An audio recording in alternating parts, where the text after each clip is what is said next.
Hello guys, आज मैं आपको बताऊंगा जो राजस्थान में आए हुए लास्ट ईयर नदियों के प्रश्न।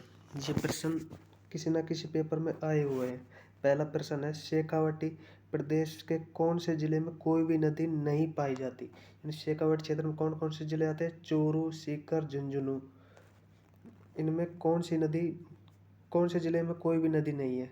तो झुंझुनू में नदी है, चूरू में नहीं है। तो इसका आंसर क्या हो जाएगा? चूरू। चूरू में कोई भी नदी नहीं है।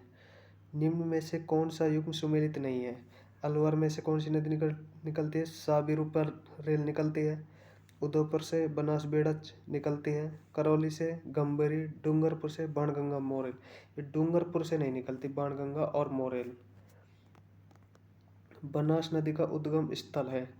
बनास नदी का उद्गम स्थल कौन सा है? श्योर क्षेत्र, देवास के निकट, खमनोर की पहाड़ियाँ, हरिपुरा की पहाड़ियाँ। तो हमें पता है बनास नदी का उद्गम स्थल कौन सा है? खमनोर की पहाड़ियाँ, राजसमंद को। खमनोर की पहाड़ियाँ कहाँ पे है? राजसमंद में। अगला, निम्न में से कौन सी एक बनास की सहायक नदी नहीं है? मानसी, पार्वती, कोठारी, मोरेल। इनमें से कौन सी बनास की सहायक नदी नहीं है? इनमें से कौन सी नदी नहीं है बनास की सहायक नदी? पार्वती नहीं है इनमें से बनास की सहायक नदी। और सभी नदी है बनास की सहायक नदी है। मानसी है, कोठारी है, मोरेल है। लेकिन पार्वती नदी बनास की सहायक नदी नहीं है। अगला, मिट्टी अपरदन को सर्वाधिक प्रोत्साहित करने वाली कौन सी नदी है? अपरदन। अब इसमें पूछा मिट्टी अपरदन। अपरदन होता है कई प्रकार, जैसे मिट्टी नहीं है यहाँ पे, जल अपरदन आएगा। कौन सा अपरदन? जल अपरदन को प्रभावित। मिट्टी अपरदन को सर्वाधिक प्रभावित करने वाली कौन सी नदी है? चंबल नदी। चंबल नदी सबसे ज़्यादा अपरदन करती है। अगली, चंबल नदी का उद्गम कहाँ से होता है? चंबल नदी का उद्गम इनमें से होता है जनापाव की पहाड़ियाँ से। जनापाव की पहाड़ियों से होता है। ये जनापाव की पहाड़ियाँ कहाँ पे है? मध्य प्रदेश में। बिजराल की पहाड़ियों से निकलने वाली खारी नदी निम्न में से किस अपतंत्र का भाग है? बिजराल, सबसे पहले याद रखना है, खारी नदी कहाँ से निकलती है? बिजराल की पहाड़ी। बिजराल की पहाड़ी कहाँ पे है? राजसमंद में। तो ये खारी नदी किस अपतंत्र की है? बंगाल की खाड़ी है, अरब सागर है, अपतंत्र। राजस्थान में 3 तरह का अपतंत्र होते हैं। आंतरिक अपतंत्र, बंगाल की खाड़ी का अपतंत्र, अरब सागर की। अब हमें पता है खारी नदी किस में मिलती है? बनास नदी में।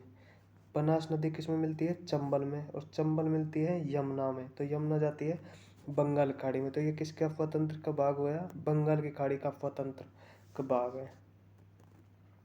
राजस्थान भूक्षेत्र में पूर्ण रूपेण बहने वाली सबसे लंबी नदी कौन सी है? राजस्थान में पूरी तरीके से राजस्थान में बहने वाली सबसे लंबी नदी कौन सी है? माही, बनास, चंबल, लूनी। इनमें से कौन सी है? बनास नदी।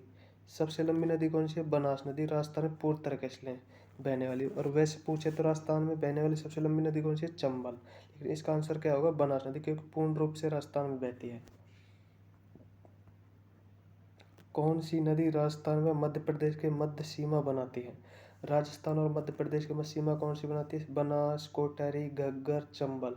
तो हमें पता है चंबल नदी मध्य प्रदेश से निकलती है, राजस्थान के बाद यूपी में जाकर यमुना में मिल जाती है। तो मध्य प्रदेश और राजस्थान के मध्य कौन सी नदी सीमा बनाती है? चंबल नदी। चूलिया जलप्रपात किस नदी पर है? चंबल नदी, माही नदी, लूनी नदी, बनास नदी। चूलिया पर जलप्रपात हमें पता है चंबल नदी पर है, चित्तौड़गढ़ में। कहाँ पे? चित्तौड़गढ़ में है, चंबल नदी पर।